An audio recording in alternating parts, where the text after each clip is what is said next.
আপনারা জানেন যে গতকালকে রাতে বেশ রাতে মধ্যরাতের আগ দিয়ে ভয়াবহ আগুন লাগে এবং সেখানে কয়েকটি দোকান এবং আপনার গোডাউন যে তাদের মালপত্র ছিল সেগুলো সহ পুড়ে যায়। তা আমি আজকে এসেছি, আমরা নেতৃবৃন্দরা এখানে আছি, আমরা পরিদর্শন করলাম এবং এখানে এই মার্কেটের মালিক আছেন উপস্থিত এবং ব্যবসায়ীরা আছেন। ওনাদের অনেক ব্যাপক ক্ষতি হয়েছে।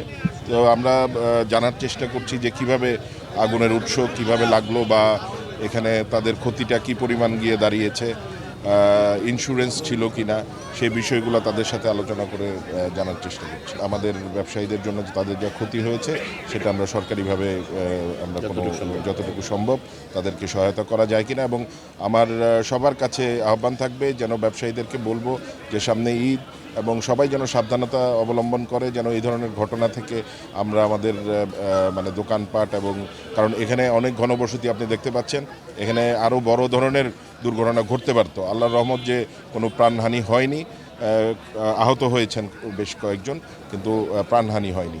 তো আরও বড় ধরনের দুর্ঘটনা ঘটতে পারতো, যে সেটা থেকে আমাদের নেতৃবৃন্দরা এখানে কালকে রাত থেকেই পানি দিয়েছেন এবং ব্যবসায়ীদেরকে সহযোগিতা করেছেন। ফায়ার সার্ভিস এসেছিল, তাৎক্ষণিকভাবে তাদেরকে সহায়তা করা হয়েছে বলে কিন্তু ক্ষয়ক্ষতিটা কম হয়েছে।